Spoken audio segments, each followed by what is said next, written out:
नमस्कार, इनसाइट में आपका स्वागत है। मैं हूं पराक्रम सिंह शेखावत। हर साल 11 जुलाई को विश्व जनसंख्या दिवस मनाया जाता है। विश्व में जनसंख्या मुद्दे की और लोगों की जागरूकता को बढ़ाने के लिए इसे मनाया जाता है। विश्व जनसंख्या दिवस एक अंतर्राष्ट्रीय स्तर पर जागरूकता अभियान है। 2018 की थीम सुरक्षित एवं स्वैच्छिक परिवार नियोजन की पहुंच मानवाधिकार है। यह गरीबी को कम करने वाला एक महत्वपूर्ण कारक है। यह लिंग समानता एवं महिला सशक्तिकरण को भी बढ़ावा देता है।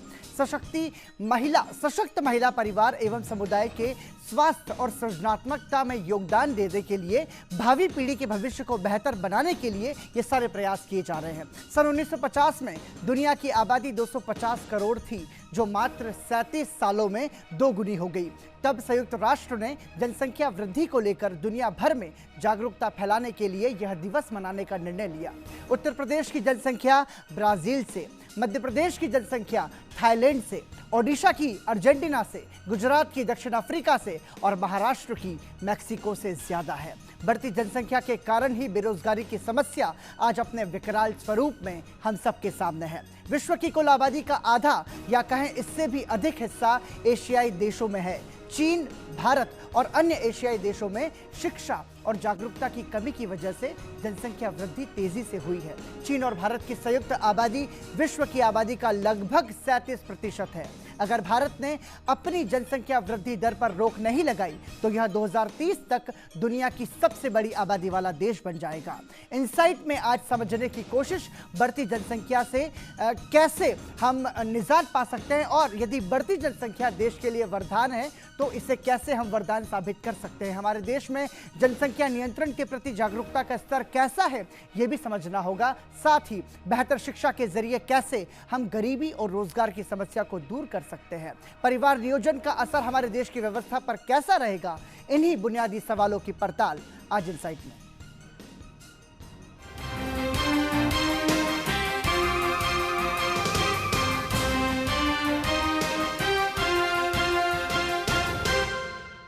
और इस विषय पर बातचीत के लिए स्टूडियो में हमारे साथ जुड़ रहे हैं तीन खास मेहमान। हमारे साथ मौजूद हैं Indian association of parliamentarians on population and development के सचिव मनमोहन शर्मा। बहुत बहुत स्वागत मनमोहन जी आपका। साथ ही हमारे साथ जुड़ रहे हैं मनु गौड़, आप अध्यक्ष हैं tax payers association of Bharat के। बहुत बहुत स्वागत मनु जी आपका भी। साथ ही हमारे साथ जुड़ रही हैं सोना शर्मा, आप डायरेक्टर हैं पॉपुलेशन फाउंडेशन ऑफ इंडिया की। बहुत बहुत स्वागत सोना जी आपका भी। इस चर्चा की शुरुआत सीधे मनमोहन जी आपसे करना चाहूंगा। वर्तमान समय में जो जनसंख्या का स्तर है हमारे देश का, वो जनसंख्या हमारे लिए वरदान है या फिर बोझ है आपकी नज़र में? देखिए, इसको दो तरीके हैं देखने के लिए। बोझ भी मानते हैं कुछ लोग और मैं उसको वरदान भी मानता हूं, अगर उसको सही तरीके से यूटिलाइज किया जाए। हमारे पास बहुत बड़ी संख्या, और आगे आने वाले समय में जैसे आपने कहा 2030 में हम क्रॉस कर जाएंगे चाइना को। उसको कैसे सही यूटिलाइज किया जाए उस जनसंख्या को, क्योंकि हमारे पास बहुत बड़ा एक यंग जनरेशन का समूह हमारे पास आएगा। उसको कैसे यूटिलाइज किया जाए, और बेस्ट यूटिलाइजेशन की उदाहरण मैं चाइना से मानता हूँ। चाइना वालों ने बहुत अच्छा उसको, जिसको हम कहते हैं कि human resource development, human resource development करके उसको बहुत अच्छी तरह से यूटिलाइज किया है। लेकिन कुछ लोग इसको नहीं, वरदान नहीं मानते हैं, है ना। तो उसमें ये है, बिल्कुल ठीक है कि हमारा नुकसान हुआ है। पॉपुलेशन को जिस तरह से कि पॉपुलेशन की इंक्रीज जिस तरह से हुई है, उसमें हमारे रिसोर्सेज पे बहुत फ़र्क पड़ा है। हमारी डेवलपमेंट पे बहुत फ़र्क पड़ा है। कई रिसोर्सेज जो हमारे अच्छे स्कूल खुल सकते थे, पॉवर्टी बढ़ी है, और बहुत सारी चीज़ें जो हैं, हमारे फैमिली प्लानिंग अगर कहें, पॉपुलेशन स्टेबलाइजेशन जो अब लफ्ज़ कहा जाता है, उसकी रिसोर्सेज में हमारे को कमी महसूस हो रही है। जो बजट हम चाहते हैं कि स्वास्थ्य मंत्रालय उसको इंक्रीज़ करे, वो अभी उतना इंक्रीज नहीं हो सकता है। ठीक है। मनु जी, आप कैसे देखेंगे, क्योंकि अंतर्राष्ट्रीय विश्व जनसंख्या का दिवस की जब हम बात कर रहे हैं तो उस स्थिति में भारत जो है पूरी दुनिया में दूसरे स्थान पर आता है जनसंख्या के लिहाज से। आपकी नज़र में भारत की बढ़ती हुई जनसंख्या का आकलन कैसा है?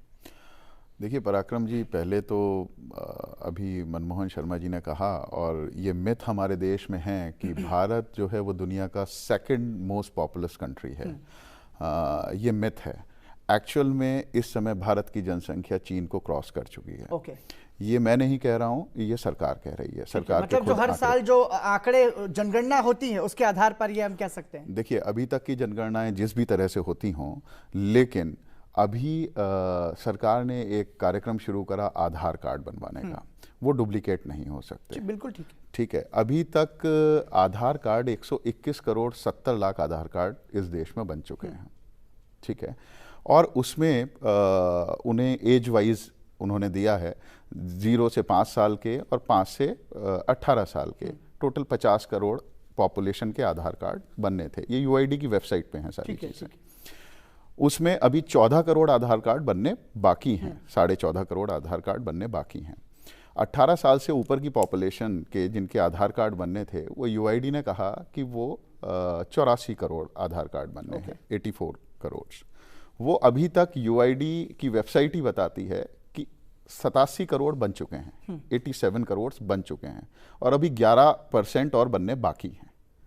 तो अगर आप इन सारी फिगर्स का कैलकुलेशन करेंगे तो आपको पता लगेगा कि आप चाइना की पॉपुलेशन को क्रॉस कर चुके हैं। तो ये मिथ है, क्योंकि इंडिया को एक बड़े मार्केट के तौर पे पाश्चात्य सारे डेवलप्ड कंट्रीज देखते हैं। ये इंडिया गरीब रहेगा। हमारे यहाँ का किसान सारे साल खेती करता है और उसके बाद वो उतना नहीं कमा पाता। उन्हें अपने रिसर्च करके मोबाइल्स बनाने हैं जिनकी कॉस्टिंग कुछ नहीं होती, और वो 50-50, 60-60 हज़ार रुपये में यहाँ पर बेचने हैं। हर व्यक्ति जो है वो 2 साल में 1 साल में अपने मोबाइल्स चेंज कर देता है। आप सोच के देखिए, 50 करोड़ स्मार्टफोन यूजर्स हमारे देश में हैं। अगर आप वो इलेक्ट्रॉनिक कचरा कहीं डालेंगे तो क्या स्थिति देश की होगी। आज ऐसी कंडीशन आ गई है, हम देश की राजधानी में बैठे हैं कि यहाँ पर पॉपुलेशन की वजह से, सिर्फ वो पॉपुलेशन की वजह से पॉल्यूशन एक बहुत बड़ा कारण है, और बच्चों की स्कूल से छुट्टियां करवानी पड़ती हैं। जीवित रहने के लिए 3 चीज़ों की आवश्यकता होती है: खाने के लिए शुद्ध भोजन, पीने के लिए शुद्ध पानी, और सांस लेने के लिए शुद्ध वायु।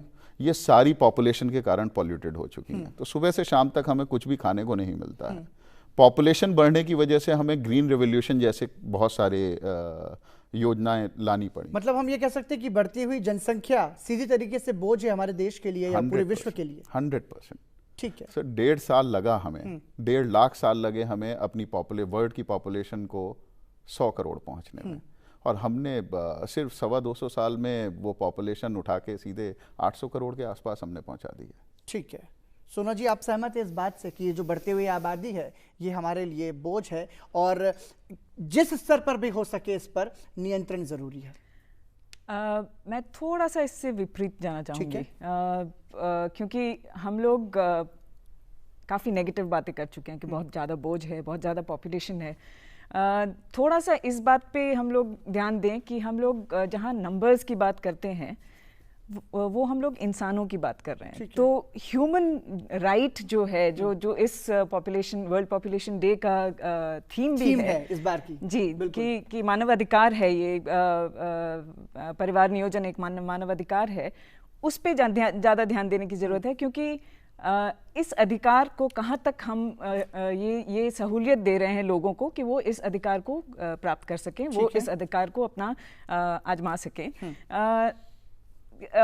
उसके अलावा नंबर्स तो बढ़ रहे हैं, लेकिन हम लोग अगर पिछले 10 साल में देखें तो काफ़ी घटौती भी आई है। हमारी जो रिप्लेसमेंट लेवल फर्टिलिटी जिसको बोलते हैं, टोटल फर्टिलिटी रेट जिसको बोलते हैं, वो कई प्रदेशों में कम हुई है। 20 से ज़्यादा ऐसे राज्य हैं जो रिप्लेसमेंट लेवल फर्टिलिटी पहुंच चुके हैं, जो कि पॉपुलेशन स्टेबलाइजेशन की बात की थी मनमोहन जी ने। वो पॉपुलेशन स्टेबलाइजेशन की का स्तर माना जाता है, रिप्लेसमेंट लेवल फर्टिलिटी 2.1 जब हो जाता है तब।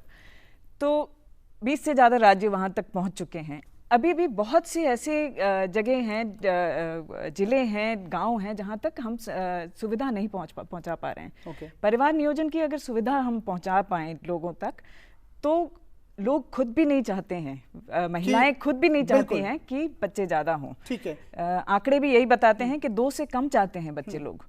तो फिर क्यों ना हम लोग उनको सहूलियत दें। तो इसका मतलब ये कि परिवार नियोजन के प्रति जागरूकता की कमी एक बड़ा मुद्दा है, या फिर शिक्षा जैसी होनी चाहिए वो उसमें कहीं ना कहीं चूक है, उसमें कहीं ना कहीं कमी है। शिक्षा में भी कमी है, जागरूकता में भी कमी है, और परिवार नियोजन की सेवाओं में भी कमी है।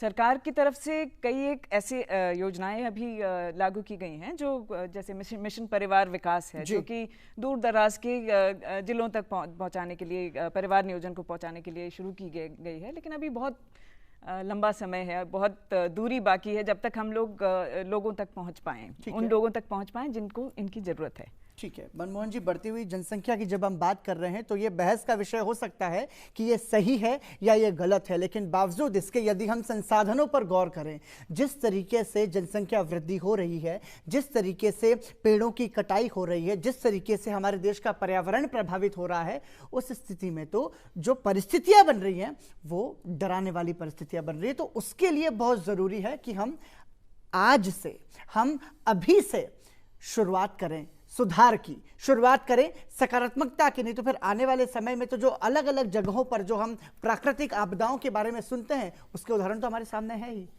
ऐसा है कि सुधार ऐसा नहीं है कि नहीं हो रहा है, सुधार हो रहा है, कोई भी सरकार रही हो। आई एम नॉट टॉकिंग, मतलब ऐसा नहीं है कि मैं इस सरकार की या दूसरी सरकार की बात करता हूँ, सुधार तो हो रहा है। लेकिन हमारे यहाँ डेमोक्रेटिक प्रोसेस है, हम चाइना की तरह यहाँ बिहेव नहीं कर सकते। ठीक है, ये स्लो प्रोसेस है और वॉलंटरी प्रोसेस है। इस वॉलंटरी प्रोसेस में टाइम लगता है ना, सहज केस हो मीठा हो, ये कहा जाता है। तो इसलिए सुधार में कोई कमी सरकार नहीं छोड़ रही है, लेकिन वो है कि रिसोर्सेज, साधन हमारे नहीं जुटाए जा रहे हैं। या हम इतनी पॉपुलेशन बढ़ गई है, जमीन उतनी है, ये खींच के लंबी नहीं की जा सकती, रबड़ नहीं है कि इसको खींच के वो किया जाए। आपके पास स्पेस उतना ही है और उसमें भरा जा रहा है। उसमें एनवायरनमेंट, जैसे आपने कहा, एनवायरनमेंट की प्रॉब्लम हो रही है और बहुत सारी प्रॉब्लम अभी आएंगी।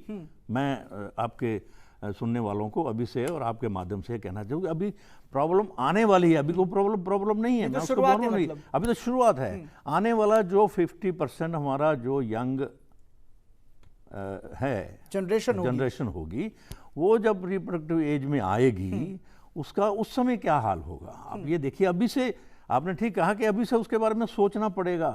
सोच रही है सरकार, ऐसी बात नहीं है, लेकिन वही है कि संसाधन जुटाने बहुत ज़रूरी है। एक बात आपने कही थी कि यदि हम ये जो एक अच्छी बात यह है कि ठीक है, हम जैसा कि बताया यहाँ पर अभी हमको मनु जी ने कि हम चीन को भी पछाड़ चुके हैं, वास्तविकता तो ये है। एक अच्छी बात ये भी है कि युवा शक्ति जो है पूरी दुनिया का, वो सबसे ज़्यादा हमारे पास में है। तो इसको यदि हम सही तरीके से सही मंच पर ले जाकर के इस युवा शक्ति का सही उपयोग करेंगे, तो हो सकता है कि हम इस समस्या से भी निकल सकते हैं। मैं कह रहा हूँ, हम कहते हैं ना यूथ जी, ये यूथ कहने को आसान है, लेकिन इस यूथ को संभालना बहुत मुश्किल है। उसको सही दिशा तो देनी होगी, बिल्कुल सही दिशा देनी होगी, उनके हाथों को काम देना होगा। पॉपुलेशन इंक्रीज का एक बड़ा ये मैं कहता हूँ साइड इफेक्ट है कि उनको काम नहीं मिल रहा। आज लोग पोस्ट ग्रेजुएशन करके डिग्रियां लेके घूम रहे हैं, लेकिन नौकरी नहीं मिल रही है, सड़कों में भी घूम रहे हैं। और जिनको अच्छी नौकरी मिलती है, कुछ देर बाद वो कॉर्पोरेट हाउसेस से निकाल दिए जाते हैं, वो सड़कों पे आ जाते हैं और फिर वायलेंट हो जाते हैं वो। ये एक पॉपुलेशन इंक्रीज का साइड इफेक्ट है, लेकिन इसको सुधारा जा सकता है। तो ये डैमेज कंट्रोल कैसे किया जा सकता है, क्या तरीका है उसका? डैमेज कंट्रोल ये किया जाता है एजुकेशन, जैसे शिक्षा। हमारी बहन सोना ने कहा कि शिक्षा एक बहुत बड़ी टूल है जिसको हम यूटिलाइज कर सकते हैं। इंफॉर्मेशन, एडवोकेसी, सर्टेन प्रोग्राम कि देखो भाई सरकार तो ये कर रही है, सरकार का साथ दो। सरकार अकेली कुछ नहीं कर सकती है, ठीक है, ये सरकार का अकेले का काम नहीं है, इसको मूवमेंट बनाया जाए। ये सुझाव बहुत अच्छा है, हाँ। इसका आंदोलन भी बनाया जाना चाहिए, लेकिन ये बात उस वक्त बेमानी सी लगती है मनमोहन जी, जब हम शिक्षा की बात तो करते हैं, लेकिन एक सरकारी प्यून की नौकरी के लिए पीएचडी के स्कॉलर जब लाइन में लगते हैं, तो उस भारत देश में इससे हम कैसे अंतर कर पाएंगे कि शिक्षित भारत जो है वो सक्षम भारत बनेगा? यही तो एक प्रॉब्लम है, ये अंतर है जिसको सॉल्व करना बहुत जरूरी है आने वाले। इसीलिए मैंने कहा कि आने वाला समय और भी हमारे को सोचने विचार करने की बात है। ठीक है मनु जी, एक सवाल एक यहाँ पर ये कि बढ़ती हुई जनसंख्या यदि बढ़ती हुई बेरोजगारी का सीधा कारण है, बढ़ती हुई गरीबी का सीधा कारण है, बढ़ते हुए अपराधों का सीधा कारण है, सामाजिक अराजकता का सीधा कारण है, तो फिर इसका उपाय क्या है? देखिए, हमारा देश जब आज़ाद हुआ तो हमारे देश की पॉपुलेशन 36 करोड़ थी, अब 100 करोड़ बढ़ चुकी है। हर क्षेत्र में, जिन क्षेत्रों की आपने बात करी पराक्रम जी, हर क्षेत्र में सप्लाई और डिमांड का रेशो बिगड़ा हुआ है। इसी वजह से बेरोजगारी बिल्कुल चाहिए। तो हम जब तक उस सप्लाई और डिमांड को मैच नहीं करेंगे, तब तक हमारे देश में ये सारी मौलिक सुविधाएं आम आदमी को नहीं मिल पाएगी। आप देखिए कि आज से करीबन 38 साल पहले चीन की और हमारी इकोनॉमी एक थी। आज से 38 साल पहले चीन की पर कैपिटा इनकम हमारी पर कैपिटा इनकम एक थी, और आज क्या स्थिति हो गई है। आज हम लोग हमारे पास पूरे वर्ल्ड का 2.4% लैंड मास है, और 18% लगभग 18% पॉपुलेशन को हम लोग फीड करते हैं। तो 4% वाटर रिजर्व है सिर्फ। आप कैसे हमारी आज आप सोच के देखिए कि जिस देश में कभी दूध की नदियां बहती थी, आज वो पानी की नदियों के लिए तरस रहा है। तो आप कैसा भारत अपनी आगे आने वाली पीढ़ी को दे के जा रहे हैं। बहुत उपयोगी है, बहुत जरूरी है कि हम इस देश में एक सख्त जनसंख्या नियंत्रण कानून बनाएं। वो कानून जो 1974 में रहा, फोर्स स्टरलाइजेशन प्रोग्राम्स हुए, ऐसा बिल्कुल नहीं होना चाहिए। जो हमारी बहन ने बात करी ह्यूमन राइट्स की, तो सबसे पहला ह्यूमन राइट उन लोगों का है जिन्हें सबसे पहले ह्यूमन राइट्स हैं खाने के लिए भोजन, पीने के लिए पानी और सांस लेने के लिए हवा। सबसे पहले ह्यूमन राइट्स उसके हैं। मैं टैक्स पेयर्स एसोसिएशन को रिप्रेजेंट करता हूँ। हमारे देश का टैक्स पेयर के पैसे से ये देश चलता है। पिछले 70 साल में इस देश की जितनी भी समस्याएं थी, टैक्स पेयर्स से आपने जो भी टैक्स लिया वो टैक्स पेयर्स ने दिया, उन्हें आपने यूज करा इस देश की पॉपुलेशन के लिए, इस देश को डेवलप करने के लिए। लेकिन क्या हुआ, वो सारी प्रॉब्लम्स जो कम होनी चाहिए थी, वो सारी प्रॉब्लम्स, चाहे वो पोल्यूशन की हो, अनएम्प्लॉयमेंट की हो, किसी भी प्रॉब्लम का आप नाम लेंगे, वो सारी बढ़ती चली जा रही हैं। इसका मतलब हमारे टैक्स के पैसे का प्रॉपर यूटिलाइजेशन नहीं हो पा रहा है। इसलिए बहुत जरूरी है कि एक इंसेंटिव बेस्ड कानून बने, 2 बच्चों का एक कानून बने। हमारे देश के कई राज्यों में ऐसा कानून है भी, जहां पर सरकारी नौकरियों के लिए, जहां पर लोकल बॉडी इलेक्शंस के लिए 2 बच्चों के नॉर्म को फॉलो करा जाता है। अभी मध्य प्रदेश में ही 2 जजेस को नौकरी से टर्मिनेट कर दिया गया क्योंकि उनके 3 बच्चे हुए। तो अभी तक की जितनी भी पॉपुलेशन जिसकी भी रही, जिसके 10 बच्चे भी थे, उससे कोई मतलब नहीं है। लेकिन एक गवर्नमेंट को एक कानून बनाना चाहिए, कट ऑफ डेट तय करनी चाहिए, तभी इस देश की पॉपुलेशन कंट्रोल होनी पॉसिबल है, नहीं तो किसी भी कीमत पर नहीं हो सकती। ठीक है, कैसे देखेंगे सोना जी, यदि परिवार नियोजन मानवाधिकार है तो फिर उस स्थिति में इतनी सख्ती हम लागू कर सकते हैं क्या? ये हमारी तरफ से नहीं ना कहेंगे हम इसके लिए, क्योंकि ये एकदम ही कॉन्ट्रडिक्टरी हो जाएगा। क्योंकि एक तरफ से आप कह रहे हैं कि हम कह रहे हैं कि एक परिवार नियोजन एक मानवाधिकार है। हर महिला और आदमी को ये अधिकार है कि वो तय करे कि उसको कितने बच्चे चाहिए, कब चाहिए, और यदि चाहिए भी या नहीं चाहिए। तो और दूसरी तरफ से अगर आप इस तरह के कानून लागू करते हैं तो उसका असर कई लोगों पे विपरीत पड़ता है। उसका असर सबसे ज़्यादा महिलाओं पे पड़ता है, क्योंकि महिलाएं खुद ये तय नहीं कर सकती हैं कि उनके कितने बच्चे होने चाहिए। अभी विमेन्स एम्पावरमेंट उस लेवल तक पहुंचा नहीं है। लेकिन ये भी दुर्भाग्यपूर्ण स्थिति है 21वीं सदी के भारत में। कम से कम ये तो होना चाहिए, जब हम ये कहते हो कि लड़का और लड़की में कोई अंतर नहीं होना चाहिए। बिल्कुल। सामाजिक परिवेश में जब परिवर्तन आया हो, उस स्थिति में यदि ऐसा है कि महिलाएं खुद निर्णय लेने में भारत जैसे सक्षम नहीं है अभी, तो फिर तो सोचने वाली बात है। जी बिल्कुल, तो विमेन्स एम्पावरमेंट पे काम करना चाहिए। दूसरी तरह से ये आप कह रहे थे कट ऑफ की बात होगी, तो इसका असर किस पे पड़ेगा? यंग पीपल पे पड़ेगा, क्योंकि यंग पीपल पे ही ऐसे कानून लागू होंगे। तीसरा, अगर ये इस तरह के कानून पहले आ चुके हैं, जो पंचायती राज इलेक्शन में आ चुके हैं, उसका जो वो किया गया, सर्वे किया गया, स्टडी की गई, उसमें काफ़ी नेगेटिव असर पाए गए। उसमें ये पाया गया कि औरतों पे ये ज़्यादा असर हुआ है। करीब 40 से ज़्यादा प्रतिशत औरतें ही डिस्क्वालीफाई हुई थी पंचायत इलेक्शंस में। उसके अलावा कई एक ऐसी कहानियां सामने आई थी जिसमें आदमियों ने क्योंकि उनके तीसरा बच्चा हुआ था, उन्होंने अपनी वाइफ्स को छोड़ दिया, अपनी बीवियों को छोड़ दिया, और या उनको नकार दिया, या उनको किसी तरह से वो कर दिया कि उनका नहीं है बच्चा या ऐसा कुछ। तो उस वजह से उसका असर किस पे पड़ा? महिलाओं पे पड़ा। आदमी तो बच के निकल गए, उन्होंने तो कह दिया कि नहीं, ये हमारी बीवी नहीं है, या ये हमारा बच्चा नहीं है, तो उन पे उतना असर नहीं पड़ा जितना कि महिलाओं पे पड़ा। स्टडीज इस तरह की हैं, तो अगर कोई भी ऐसा कानून लाने की सोचती भी है सरकार, तो पहले अच्छी तरह से उसको समझ लेना चाहिए कि इसका असर क्या हो सकता है, और तभी कोई ऐसा कानून लाना चाहिए या इस तरह के नीतियां लानी चाहिए।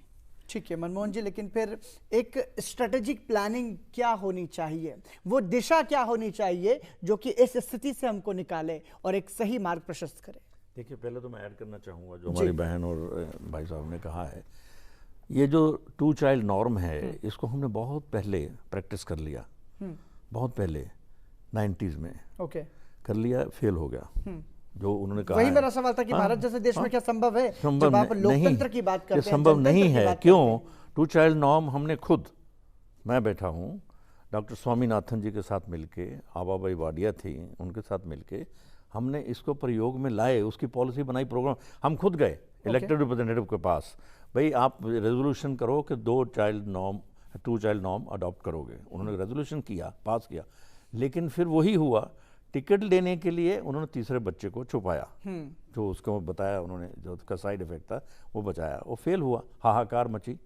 हमारे माननीय स्वर्गीय शेखावत साहब मुख्यमंत्री थे, उनके राज्य में हुआ वो साहब, उन्होंने, उनका इनिशिएटिव था, उन्होंने ही फिर कहा कि नहीं, ये पॉसिबल नहीं है।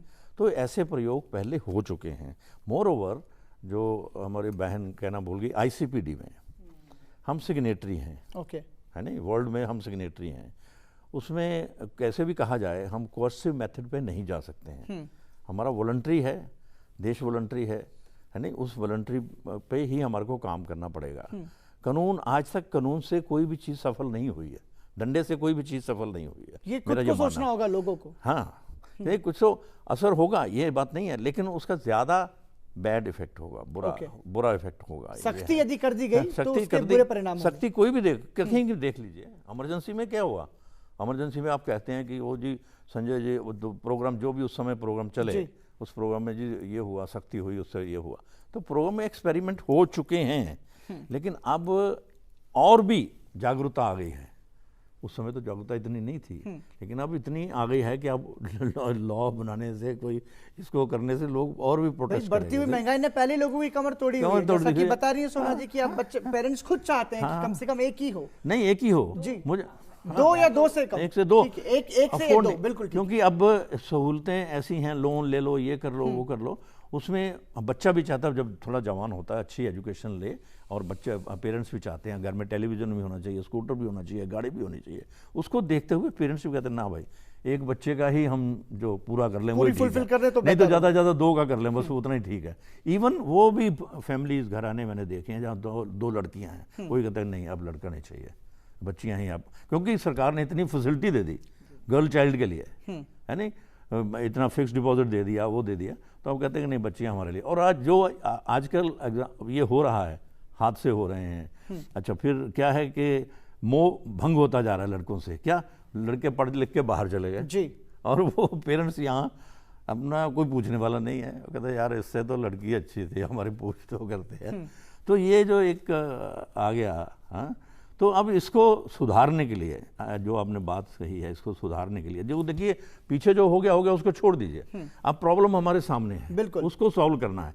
और ये प्रॉब्लम नहीं है, आगे वाली प्रॉब्लम और है जो मैंने आपने कहा 50% जो यंग है वो जब आएगा, जो वो पॉपुलेशन जो आएगी उसको देखने की ज़रूरत है। अब उसको देखने की क्या है कि उसको चैनलाइज करना चाहिए। जैसे मैंने, आपने भी एग्जांपल दिया, मैंने भी दिया, भाई साहब ने भी दिया, चाइना का। चाइना ने खूब ह्यूमन रिसोर्स डेवलपमेंट किया, उनसे काम लिया, उनको काम पे लगाया और इतना काम पे लगाया कि उनको फुर्सत नहीं है। आप कभी गए हों, मैं तो काफ़ी दफ़ा 20-25 दफ़ा गया हूँ, जाके मैंने देखा है कि वो इतना काम पे लगाया कि दूसरे उसको सोचने की ज़रूरत ही नहीं है। यंग आदमी को, यंग लड़की को सोचने की जरूरत है। तो उस तरह से हमारे को इस पॉपुलेशन को चैनलाइज करना चाहिए for the development of the country. ठीक है, तो हम ये कह सकते हैं कि हमारे आने वाले कल को बेहतर बनाने के लिए बहुत जरूरी है कि जनसंख्या वृद्धि के मुद्दे पर, परिवार नियोजन के मुद्दे पर हम आज और अभी सोचना शुरू करें, जिससे कि हम बेहतर कल हमारे आने वाली पीढ़ी को दे पाएं। इनसाइट पे फिलहाल वक्त एक ब्रेक का, आप बने रहिए हमारे साथ।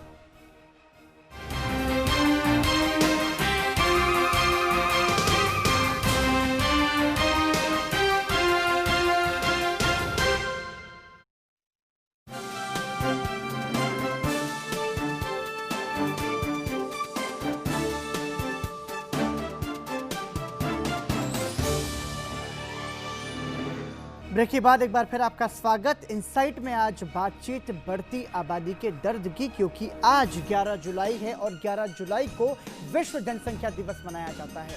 जनसंख्या, बढ़ती हुई जनसंख्या के प्रति जनता को जागरूक करने के उद्देश्य से अंतर्राष्ट्रीय स्तर पर इसे मनाया जाता है। समझना होगा कि ये बढ़ती हुई आबादी हमारे लिए अच्छी है या बुरी है। आने वाले समय में जो प्राकृतिक संसाधनों का दोहन जिस तरीके से हो रहा है, ये हमें समझना होगा कि आज जिन संसाधनों का हम उपयोग कर रहे हैं, क्या हमारी आने वाली पीढ़ियों के लिए वो हम बचा पाएंगे। एक बहुत ही महत्वपूर्ण सवाल ये भी है, क्योंकि शहरीकरण की दौड़ में जिस तरीके से मशीनीकरण को बढ़ावा मिल रहा है, आपको लगता है कि प्राकृतिक संसाधनों का दोहन ज़्यादा, हद से ज़्यादा हो रहा है, और इसका सीधा सीधा खामियाजा, जो कि चर्चा में पहले आपने भी जिक्र किया था, कि आने वाली पीढ़ी का कल कैसा होगा, ये सोचने पे हमको मजबूर करता है। इसमें कोई शक नहीं है कि सोचना, तो मैंने जैसे पहले भी कहा, सोचना शुरू हो गया है और अब और भी ज़रूरी हो गया है कि इसको, अति ज़रूरी हो गया है कि इसको सोचा जाए। लेकिन इसमें हमारी सरकार इनिशिएटिव ले रही है और आगे भी लेगी, मैं सोचता हूँ। बहुत सारी टेक्निक ऐसी हैं बिना इन पेड़ों को काटे हुए, एनवायरनमेंट को डिस्ट्रॉय किए हुए, बहुत सारी, जैसे मान लीजिए अभी दिल्ली में हुआ, जैसे दिल्ली में पेड़ कट रहे थे, कुछ लोगों ने उठ के आवाज़ उठाई, तो जो एजेंसी थी उसको मानना पड़ा कि ठीक है, इसका हम टेक्निक बदलते हैं, इसको हम दोबारा से इसको देखते हैं। तो ऐसी बहुत सारी, जब डेवलपमेंट की बात आती है, इसमें कोई शक नहीं है कि पेड़ कटते हैं, एनवायरनमेंट का बहुत सारा और भी हिस्सा इसमें लेकिन आजकल इंडिया में बहुत सारे हमारे साइंटिस्ट इस पर सोच रहे हैं, लेकिन बाहर टेक्निक बहुत अवेलेबल है, क्योंकि हम काफ़ी बाहर जाके देखते हैं कि बिना एनवायरनमेंट को डिस्ट्रॉय किए हुए, उनको ख़त्म किए हुए, नुकसान पहुंचाए हुए बहुत सारी टेक्निक ऐसी हैं। पर्यावरण के साथ साथ विदेशों में जीव जंतुओं का भी ध्यान रखा जाता है, उनको परेशानी ना हो, इसीलिए परेशानी ना हो। तो इसलिए हमारे को उनसे सीख लेनी चाहिए। हमारे खुद की रिसर्च जो है ना, उसको स्ट्रॉन्ग करना चाहिए। रिसर्च बेस्ड जो है, R&D जो हमारी है, उसको ज़्यादा स्ट्रॉन्ग करना चाहिए। और मैं फिर बार बार यही कहता हूँ कि पॉपुलेशन अब जो हो गई सो हो गई, उसको हम रिड्यूस नहीं कर सकते हैं, ठीक है, लेकिन नियंत्रण कैसे कर सकते हैं और उसको सही दिशा दे सकते हैं, ठीक है, कैसे उससे डेवलपमेंट का काम लिया जाए। जो हमारे पास ये हाथ हैं, इन हाथों को अगर काम मिलेगा, बिल्कुल, ये माइंड है, इसको सोचने की वो दी जाए, तो नेचुरली वो डेवलपमेंट की तरफ जाएगा। अगर घर में बैठा, कहते हैं ना, वो खाली दिमाग होता है शैतान का होता है, तो खाली घर में बैठ के तो वो फिर शैतानी करेगा। इसलिए उसको इतना बिजी कर देना चाहिए, वो पॉपुलेशन को, जो वर्किंग पॉपुलेशन है। इसमें कोई शक नहीं है कि हमारे स्किल डेवलपमेंट के प्रोग्राम हो रहे हैं। प्राइम मिनिस्टर खुद इसमें बहुत सारा इंटरेस्ट ले रहे हैं व्यक्तिगत रूप से, वो व्यक्तिगत रूप से, और भी एजेंसियां हैं, सारी पार्टियां ले रही हैं, इसमें हिस्सा ले रही हैं। तो उसको उस तरह से हमारे को डेवलप करना चाहिए। बहुत सारी ज़रूरत है। मेरे खुद के कोई मित्र भी हैं, जब मैं प्रोग्रामों में जाता हूँ, देखता हूँ कॉर्पोरेट हाउसेज में स्किल्ड जो क्लास के लोग हैं वो नहीं मिलते हैं, जैसे पीएन हैं, जो नीचे कर्मचारी हैं वो हैं, स्किल्ड नहीं मिलते। वो करेगा मगर चाहिए, आज 10 लोग चाहिए लेकिन स्किल्ड नहीं है। वो जो स्किल डेवलपमेंट का प्रोग्राम एक चला है, बहुत ही अच्छा चला है। मैं समझता हूँ ऐसे और कई प्रोग्राम चलें तो इसमें बहुत सारा हमारा ठीक है। लेकिन क्या एकमात्र शिक्षा ही विकल्प है जिसके जरिए हम इस स्थिति को ठीक कर सकते हैं? मतलब जो बढ़ती हुई आबादी है उसके प्रति हम लोगों को जागरूक करके, लोगों को शिक्षित करके हम हमारे कल को सुधार सकते हैं, आपकी नज़र में? पराक्रम जी, मैं 4 बातें कहूँगा। जो आपने शिक्षा की बात करी, आज़ादी के बाद से हमारे देश में शिक्षा का स्तर निरंतर बढ़ता जा रहा है। जितने भी लोग अभी बाहर हम लोग बात भी कर रहे थे बहन सोना जी, जितने भी लोग गाड़ियां रखते हैं वो सारे शिक्षित लोग होते हैं। फिर भी ड्रंक एंड ड्राइविंग के केसेस होते हैं। बिल्कुल। उन्हें टीवी पे ऐड दिया जाता है, गवर्नमेंट खूब एडवर्टीजमेंट में पैसा खर्च करती है, समझाती है, उनके बच्चे बोलते हैं पापा घर टाइम से आ जाना, लेकिन फिर भी वो लोग नहीं सुधरते। और उसके लिए फिर कानून बनाया गया है कि अगर आप फिर भी पी के चलोगे, जागरूकता से नहीं काम आएगा, तो फिर कानून का सहारा लिया जाएगा। तो शिक्षित लोगों के लिए ये चीज़ें हैं। दूसरी चीज़, बहन जी ने बात की फर्टिलिटी रेट की। हमारे देश का फर्टिलिटी रेट कम होता जा रहा है। 1978 में प्लानिंग कमीशन ने कहा, उस समय हमारे देश का फर्टिलिटी रेट नियर अबाउट 3.6 के आसपास था, कि अगर इसी फर्टिलिटी रेट को कायम करते हुए भारत की जनसंख्या बढ़ती रही तो अगले 37 सालों में हमारे देश की जनसंख्या 127 करोड़ क्रॉस हो जाएगी। वो हो चुकी है। तो या तो प्लानिंग कमीशन ने उस समय गलत बोला था, उनका आकलन गलत था, या आज सरकार जो कहती हैं कि हम रिप्लेसमेंट लेवल अचीव कर रहे हैं, तो वो चीज़ गलत होगी। तीसरी चीज़ बात कही थी बहन जी ने वुमेन एम्पावरमेंट की। वुमेन एम्पावरमेंट, हम लोगों ने पूरे देश में ऐसी कई महिलाओं के लाइफ स्टोरी सुनी और रिकॉर्ड की, एक सर्वे किया जिनके 5 से ज़्यादा बच्चे हैं। ऐसे कई बच्चों की स्टोरीज ली जिनके 5 से ज़्यादा भाई बहन हैं। आप उनकी लाइफ स्टोरीज सुनेंगे तो आपको पता लगेगा कि महिलाओं के साथ वुमेन एम्पावरमेंट के नाम पे हम कितना बड़ा मजाक करते हैं। कोई भी महिला आज तक हिंदुस्तान में हमें ऐसी नहीं मिली जो ये बोले कि मैं 2 से ज़्यादा बच्चे करना चाहती हूँ। ये बहन जी ने भी अभी ये बात कही। ठीक है। तो जब वो करना ही नहीं चाहती और अगर आप उसे कानून का हथियार देते हैं जिसे वो पुरुषों के खिलाफ इस्तेमाल कर सकती है, तो ये होगा उसके लिए महिला सशक्तिकरण। ठीक है। ठीक है, चाहे वो गरीब से गरीब आदिवासी महिला भी हो, किसी ने नहीं कहा आज तक। वो सारी स्टोरीज हमारे पास है। चौथी चीज बात करी मनमोहन जी ने एनवायरनमेंट की। सर, एनवायरनमेंट की स्थिति ये हो गई है कि हमारे देश में जब आबादी बढ़ती है तो बिहार में नील गायों को गोली मार दी जाती है। हमारे देश में आबादी बढ़ती है तो जंगली सुअर महाराष्ट्र में मार दिए जाते हैं। हमारे देश में आबादी बढ़ती है तो बंदरों को मारने के लिए सरकार 300 रुपये देती है हिमाचल में। तो ऐसी कितनी स्पेशीज़ हैं। तो क्यों हम उनकी हम जानवरों के एरिया में एनक्रोच करें? क्योंकि हम इंसान हम ज्यादा बढ़ रहे हैं, हम ज्यादा बढ़ रहे हैं, हमारा नियंत्रण नहीं है। हमारा नियंत्रण नहीं है। फॉरेस्ट कट रहे हैं, हम लोग उनके एरिया में बढ़ रहे हैं। उनके राइट्स की बात कौन करेगा? लेकिन इंसान को मारने की आदेश तो इंसान खुद नहीं देगा ना। बिल्कुल ठीक है। ये बहुत ही मतलब एक हम ये कह सकते हैं सोना जी की ये सोचने वाली बात की ओर उन्होंने इशारा किया है।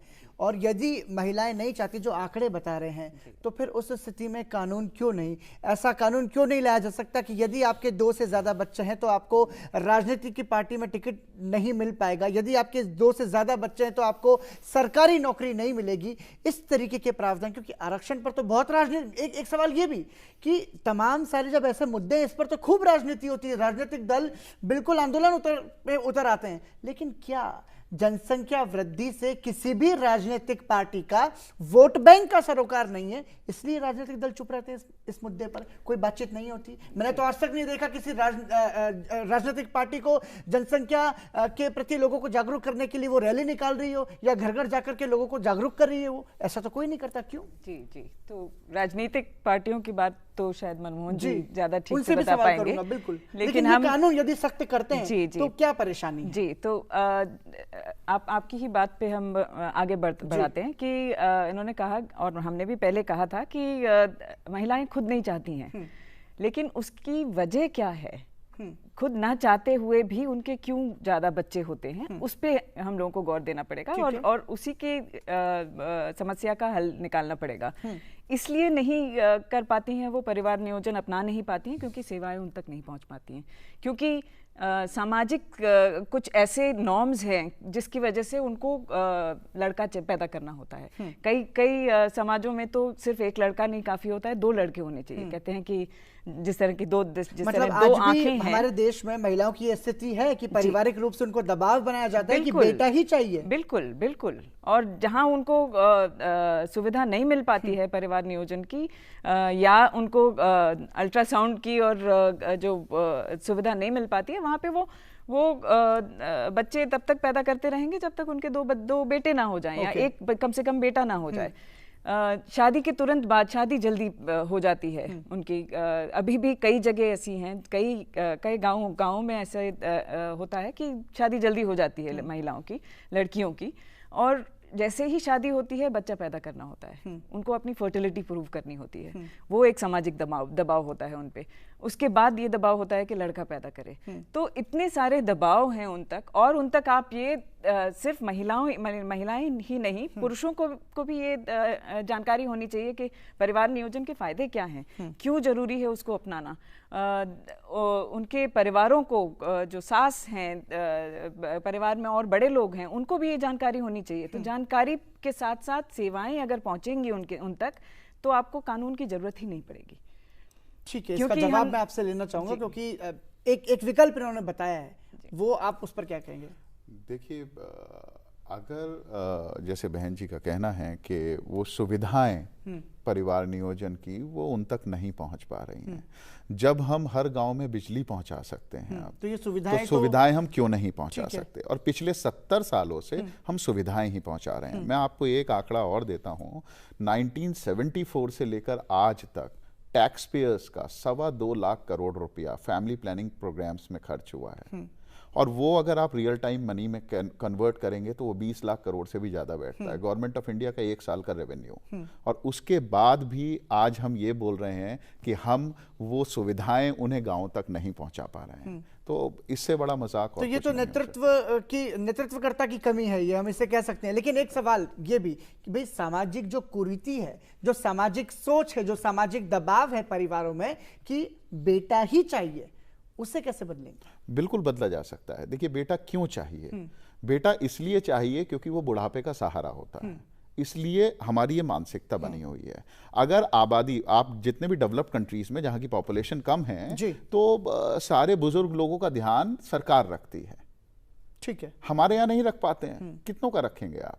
तो इसलिए उन्हें अपनी बुढ़ापे की सिक्योरिटी ईमानदारी से दिया जाता है। मैं ये नहीं कह रहा कि विदेशों में भ्रष्टाचार नहीं होता, लेकिन भारत में कितने प्रतिशत लोग आज ईमानदारी से टैक्स भरते हैं? जीएसटी के बाद थोड़ा सा असर पड़ा है, लेकिन बावजूद इसके अभी भी स्थिति जो है, जिस तरीके से हमारी जनसंख्या है, क्या उस हिसाब से ईमानदारी से कर जमा किया जाता है हमारे? बिल्कुल आप सही, यही बात है, यही मुद्दा है असली कि लोग बाग ईमानदारी से टैक्स क्यों नहीं भरते, क्योंकि उन्हें ये पता है कि हमारे टैक्स के पैसे का दुरुपयोग होता है।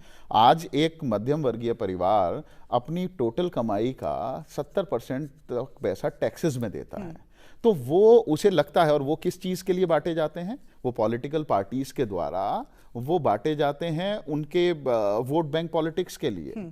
इलेक्शन आएंगे, नई नई घोषणाएं होंगी, कोई फ्री में कुछ बांटेगा, कोई कुछ करेगा। चाइना में आप ये देखिए कि चाइना में जब चाइना की इकोनॉमी और हमारी इकोनॉमी बराबर थी, तो चाइना ने उसके बाद उस टैक्स के पैसे का 40 करोड़ बर्थ कंट्रोल करी और उस पैसे का यूटिलाइजेशन करा टेक्नोलॉजी में, रिसर्च में, डिफेंस में। हम क्या कर रहे हैं? हम आज भी शौचालय बना रहे हैं सर, और ये शौचालय हम 2019 तक कंप्लीट कर लेंगे या 2022 तक हम ये सबको पहले घर दे बना देंगे। लेना चाहिए था, लेकिन कम से कम आज तो बन रहे हैं, ये भी तो एक अच्छी बात है। बिल्कुल अच्छी बात है, बिल्कुल अच्छी बात है, लेकिन हमें ये भी चिंता करनी चाहिए कि 2019 के बाद जो अगले 35 साल में करीबन 60 करोड़ पॉपुलेशन और बढ़ेगी, उसे शौचालय कहां से देंगे? ठीक वो बर्डन किस पे आएगा? फिर टैक्स पेयर पे आएगा। फिर आप कहेंगे टैक्स पेयर ईमानदारी से टैक्स नहीं देता। सर, एक टैक्स पेयर, एक इनकम टैक्स पेयर की बात करता हूं, एक इनकम टैक्स पेयर को शिक्षा में 2 बच्चों के लिए एजुकेशन के लिए ट्यूशन फी में एग्जेम्पशन मिलता है, और जिसके 10 बच्चे हैं उसे क्या मिलता है?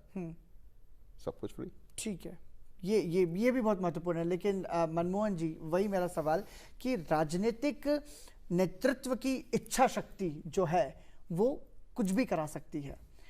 क्यों ऐसा हुआ कि बढ़ती हुई जनसंख्या का आकलन हम सभी कर रहे हैं, सबको पता है कि किस स्तर से तेजी से ये ग्रोथ रेट बढ़ रहा है और उसके जो दुष्परिणाम है वो भी सब समझ रहे हैं, लेकिन क्यों बावजूद इसके राजनीतिक पार्टियों के केंद्र बिंदु में ये मुद्दा आज तक नहीं रहा?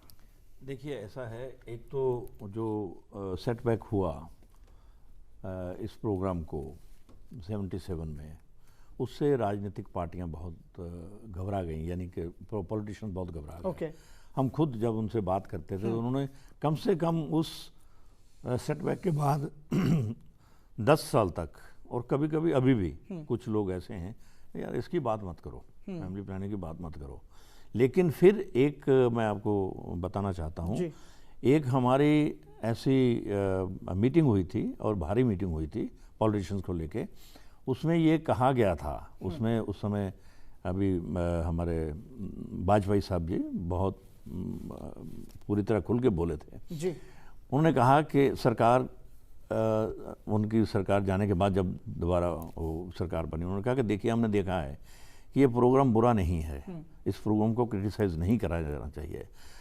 मतलब उन्होंने ये कहा कि आज इसी समय सारी पॉलिटिकल पार्टियां बैठ के ये तय करें कि इस प्रोग्राम को किसी भी पब्लिक रैली में या किसी भी मीटिंग में मेंशन नहीं किया जाएगा, क्योंकि फैमिली प्लानिंग की वजह से ये हो गया, फैमिली प्लानिंग प्रोग्राम की जगह से ये हो गया। तो वो एक डर जो था, एक सब सीनियर लीडर्स के कहने के बावजूद भी एक वो डर उनके जहन में बैठा रहा। लेकिन हमारे जैसे हमारी ऑर्गेनाइजेशंस है, पॉपुलेशन फाउंडेशन है और एसोसिएशंस हैं, उन्होंने सब मिलके ये प्रयास किया कि हम पॉलिटिशियंस को एजुकेट करें, पहले उनको एजुकेट करें, सेंसिटाइज करें इस प्रोग्राम में, फिर वो उनके थ्रू मासेस को करें, जो कि प्रोग्राम अभी तक चल रहा है। उसमें issue time to time add होते रहते हैं, यूनाइटेड नेशन जो प्रोग्राम देता है या हमारी भारत सरकार जो देती है उसमें होते रहते हैं। आपने बात कही जो सास वाली बात कही, हमारा बहुत अच्छा प्रोग्राम सफल हुआ।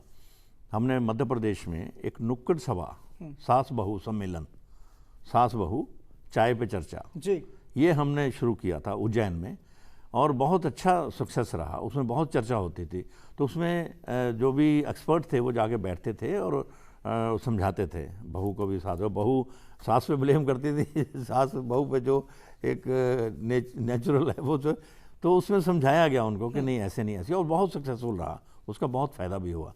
रिगार्डिंग चीन की जो आपने बात करी है, चीन से, चीन का देखिए, चीन का सिस्टम दूसरा है, डिक्टेटरशिप है, हम वो नहीं कर सकते हैं एट ऑल, किसी भी उसमें नहीं करते। हम वन चाइल्ड नॉर्म किया उन्होंने, सख्ती से किया पालना, लेकिन अभी उसका उसको पछतावा भी कर रहे हैं। बिल्कुल कि अभी उन्होंने जाके फिर बुजुर्गों की संख्या सबसे ज्यादा नहीं, अभी उन्होंने 2 चाइल्ड नॉर्म शुरू कर दिया। बिल्कुल, हम जब जाते थे देखते थे, हाँ उन्होंने कर दिया। बल्कि उस समय भी उन्होंने रूरल एरिया में 2 ही बच्चों का अलाउ किया था। नाउ आई वांट टू, मतलब मैं आपको एग्जांपल देना चाहता हूँ रिसेंट वियतनाम की। ओके, वियतनाम हमारे सामने खड़ा हुआ, हमारे देखते देखते उसने प्रोग्रेस किया, डेवलपमेंट किया। एक जो बात मैं ऐड करना चाहता हूँ और वियतनाम से लेकर बात करना चाहता हूँ, एजुकेशन जो है, लिटरेसी जो है, it plays a great role, मतलब बहुत एक बड़ा रोल प्ले करती है। बहुत साल पहले शायद 90s में एक स्टडी हुई थी गुजरात में, अगर हमारा 4% लिटरेसी रेट या एजुकेशन रेट ज़्यादा जाता है, हाई होता है, 25% पॉपुलेशन कम होती है। तो वियतनाम में ये बिल्कुल हमारे से सीख के गए हैं, वो लोग हमारे से सीख गए हैं और हमारे से आगे निकल गए हैं। आज उनका लिटरेसी जो रेट है वो 97-98% है, और उसकी वजह से उन्होंने पॉपुलेशन पे बहुत कंट्रोल कर लिया। तो भारत का भी तो शिक्षा का स्तर लगातार बढ़ ही रहा है, बढ़ रहा है, गुणात्मक रूप से हम ये कह सकते हैं, नहीं, लेकिन फिर जनसंख्या पर नियंत्रण क्यों नहीं है हमारे देश? नहीं, जनसंख्या इसलिए नहीं। अच्छा, फिर दूसरा मैं एग्जांपल देता हूँ ना, जैसे जिस लोगों ने सक्सेस पाई है इस फील्ड में, कैसे पाई है, उन्होंने क्या किया है कि उन्होंने ऐसा एक कैडर तैयार किया जो झोला छाप जिसको कहते हैं हम, झोला लेकर के गांव-गांव में गया। गांव-गांव में जाके उन्होंने सड़क वाली बात कही है कि गांव-गांव में सड़क पहुंचा सकते हैं। सड़क का पहुंचाना एक अलग चीज़ है, दवाई का पहुंचाना, दूसरी फैसिलिटी पहुंचाना एक अलग चीज़ है। तो वियतनाम में क्या किया, उन्होंने अपना कैडर एक ऐसा तैयार किया, गांव-गांव में जाके जो लेडीज़ को अनमेट नीड्स, जो हमारा पॉपुलेशन कंट्रोल करने की ज़रूरतें होती हैं, कंट्रासेप्टिव या दूसरे तीसरे, उन्होंने बांटे। आज तक बांट रहे हैं वो, गांव में झोले में डाल के आपको चाहिए ये लो ये लो ये लो ये लो, और वो लेडीज़ लेती हैं, उसको घर में रखती हैं। हमारे यहाँ सिस्टम अभी नहीं है ये, ठीक है। उस तरह का एक मूवमेंट जो है, मैं चाहता हूँ कि उस तरह का एक मूवमेंट जो है ना बनाया जाए गांव-गांव में। जो हमारी देखिए बहुत सारे फैमिलीज़ हैं, उस पर अभी तक रोड नहीं है। मैं खुद जाता हूँ पहाड़ों में, है डिलीवरी सिस्टम जो है अभी भी वो नहीं है। अभी के हम इंस्टीट्यूशनल डिलीवरी को बहुत बढ़ावा दे रहे हैं, लेकिन इसके बावजूद कच्चे रास्ते हैं, वो हैं, बहुत सारा काम करने वाला है। ठीक है, लेकिन सोना जी, एक सवाल यहाँ पर, आपने महिला सशक्तिकरण की बात कही थी, हम परिवार नियोजन के फायदे की यदि बात करते हैं, तो जैसा कि आपने कहा कि महिलाएं मजबूर होती हैं, उन पर दबाव बनाया जाता है, तो फिर सशक्तिकरण यदि देना है तो एक सुझाव आया कि शिक्षित करके, शिक्षा के माध्यम से हम महिला को सशक्तिकरण दे सकते हैं। लेकिन यदि परिवार नियोजन की बात करें, उसके फायदों की बात करें, तो ये भी तो है कि एक तो शिक्षा का अभाव है, एक आप ही ने कहा कि वहां पर उनको वो संसाधन पहुंच नहीं पाते जो कि पहुंचने चाहिए मनोज जी के हिसाब से। ये राजनीतिक इच्छा शक्ति, क्योंकि कहा जाता है स्वास्थ्य जो है वो राज्यों का विषय है, केंद्र सरकार नीतियां बनाती है, राज्यों को इंप्लीमेंट करना होता है, राज्य सरकार इंप्लीमेंट करके सीधा आता है प्रशासनिक अधिकारियों के स्तर पर कि उनको धरातल पर उतारना है। कैसे ये चेन प्रॉपर बनेगी, और इस प्रॉपर चेन को बना करके फिर कैसे हम वुमन एम्पावरमेंट, वुमन अपलिफ्टमेंट करके और स्थिति को सुधार सकते हैं? बहुत ही बड़ा सवाल है। एक तो राजनीतिक इच्छा शक्ति होनी बहुत जरूरी है। जब तक पॉलिटिशियंस इसमें अपनी सहमति नहीं देते हैं, अपना पावर इसके पीछे नहीं लगाते हैं, तब तक ये नहीं पॉसिबल हो पाएगा। पॉलिटिकल कमिटमेंट होना जरूरी है। दूसरी तरफ से हमको ये सिर्फ सरकार का ही नहीं की ही जिम्मेदारी नहीं है, ये हम सब लोगों की जिम्मेदारी है। सिर्फ हमारे जैसे संस्थाओं की जिम्मेदारी नहीं है, बल्कि और लोगों की भी जिम्मेदारी है, आम नागरिक की भी जिम्मेदारी है कि ये ना सिर्फ जानकारी लोगों तक पहुंचाए कि क्या क्या सुविधाएं सरकार की तरफ से मिलनी चाहिए और मिल सकती हैं, बल्कि उसका डिमांड भी करें। और फिर ये पतियों की भी तो जिम्मेदारी होनी चाहिए। पतियों की सबसे बड़ी जड़ तो वही है। यदि वही ढाल बन के खड़ा हो जाएगा तो परिवार क्या करेगा, सास क्या करेगी और ससुर जी क्या करेंगे? जी, विमेन्स एम्पावरमेंट के लिए, महिला सशक्तिकरण के लिए सबसे ज्यादा जरूरी है आदमियों को सेंसिटाइज करना। बिल्कुल, क्योंकि जब तक वो सेंसिटाइज नहीं होंगे, और अक्सर कुछ लोग कहते हैं कि जब तक अगर देश को बदलना है तो मर्द को बदलना होगा। जी, तो ये जब तक नहीं होगा तब तक पुरुषों की भागीदारी बहुत जरूरी है। ठीक है, आप सहमत हैं इस बात से? देखिए, शिक्षा का स्तर से बट नेचुरल है, सुधार होता है, इसमें कोई दो राय नहीं। लेकिन शिक्षा का स्तर सुधरते हुए अब हम किस शिक्षा की बात कर रहे हैं? मैं आपको बताऊं पराक्रम जी कि इस दुनिया के सबसे पहली 2 यूनिवर्सिटीज हमारे देश में खुली थी। बिल्कुल। आज दुनिया की टॉप 250 यूनिवर्सिटीज में इस देश की एक भी नहीं है। हम है ही नहीं। तो हम किस चीज में लगे हैं? हम यूनिवर्सिटीज के नंबर बढ़ाने में लगे हैं, क्योंकि हमें इतनी पॉपुलेशन को कैटर करना है। अगर आपकी पॉपुलेशन कम होती तो आप क्वालिटी एजुकेशन भी दे पाते। तो इन चीज़ों को बहुत समझने की आवश्यकता है। जैसे मनमोहन जी ने कहा, आईसीपीडी में सिग्नेटरी है भारत। भारत नहीं बना सकता कानून। आईसीपीडी में चाइना भी सिग्नेटरी है सर। वन चाइल्ड, और जो बार बार लोग बाग ये कहते हैं कि मिथ फैलाते हैं कि चाइना की वन चाइल्ड पॉलिसी वो फेल हो गई है, वो फेल नहीं हुई है। चाइना ने अपना टारगेट रखा था 35 साल में 40 करोड़ बर्थ्स को हमें कंट्रोल करना है। उन्होंने 40 करोड़ बर्थ्स को कंट्रोल करा, फिर वो 2 चाइल्ड नॉर्म्स पर आए। क्या इतनी सख्ती का रास्ता भारत जैसे देश में हम लागू कर सकते हैं? नहीं, सख्ती का नहीं है, हमारा कहना सिर्फ इतना है। आरक्षण के मुद्दे पर तो राजनीतिक दल कुछ बोलते नहीं है। कैसे आप हम ये इतनी सख्ती कौन करेगा, कौन खुल के बोलेगा? क्योंकि वोट बैंक जब सामने आता है तो चाहे वो भाजपा हो, चाहे वो कांग्रेस हो, चाहे वो और कौन सी पार्टी हो, सब मौन रह जाते हैं, ये जानते हुए कि ये गलत है, ये जानते हुए कि इससे अव्यवस्थाएं बढ़ेंगी, लेकिन सिर्फ वोट बैंक के चक्कर में। देखिए, मैं आपको एक चीज बताता हूं। 1952 में दुनिया में पहला family planning scheme government of India ने लॉन्च करी। प्राइम मिनिस्टर कौन थे? JL नेहरू, कांग्रेस के थे। 74 में आपका फैमिली स्टेरिलाइजेशन प्रोग्राम हुआ, कौन था प्राइम मिनिस्टर? इंदिरा गांधी, उनके बेटे। लेकिन अब क्या कांग्रेस इतनी हिम्मत दिखाई? 2000 में जनसंख्या जैसे मुद्दे पर क्या भाजपा इतनी हिम्मत दिखाई?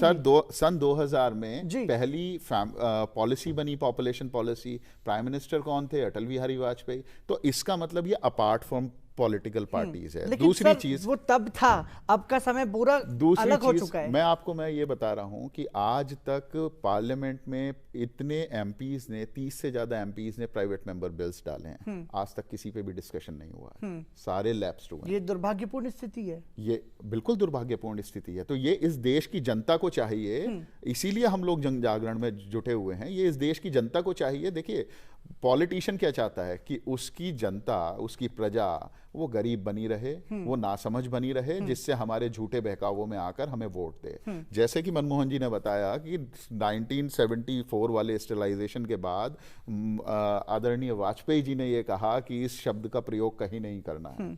तो इतने भयभीत हैं, तो सरकार ज्यादा जरूरी है या देश ज्यादा जरूरी है? तो पॉलिटिकल पार्टीज को सिर्फ सरकार चाहिए। और अब ये इस देश की जनता को सोचना है, कम से कम आप और हम जैसे पढ़े लिखे लोगों को सोचना है कि वो अपने बच्चों के लिए कैसा हिंदुस्तान देना चाहते हैं। निश्चित रूप से सोचना होगा, समझना होगा। और ये दुर्भाग्य हमारे देश का, हम इसे विडंबना भी कह सकते हैं कि सत्ता में बने रहने की जो लालसा है वो राजनेताओं को कई बार सही फैसले लेने से भी रोक देती है। इसलिए राजनीतिक दलों को इन सब से ऊपर उठ करके सोचना होगा। ये नेतृत्वकर्ता पर निर्भर करता है कि वो कैसे भारत का निर्माण कर रहे हैं। और इन सब के बीच में हम सभी नागरिकों की भी जवाबदारी है कि हम कैसा कल बनाएंगे, हम कैसा आने वाला भारत अपने आने वाली पीढ़ी को देंगे।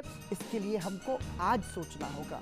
हम उम्मीद करते हैं कि इस कार्यक्रम को देखने के बाद आज 11 जुलाई को विश्व जनसंख्या दिवस के मौके पर आप सभी दर्शक भी इतने सजग तो कम से कम होंगे कि कैसे हम प्राकृतिक संसाधनों का ठीक तरीके से इस्तेमाल करते हुए उनको आगे और लंबे समय तक बनाए रखें, जिससे कि आने वाले समय में आने वाली पीढ़ियों को भी हम एक बेहतर कल दे सकें, शिक्षित भारत दे सकें, स्वस्थ भारत दे सकें। तभी हम उम्मीद कर सकते हैं बेहतर कल की भी। बहुत बहुत धन्यवाद आप तीनों मेहमानों का इस चर्चा में हमारे साथ जुड़ने के लिए। आप सभी दर्शकों का भी धन्यवाद। इनसाइट देखने के लिए दीजिए इजाजत। नमस्कार।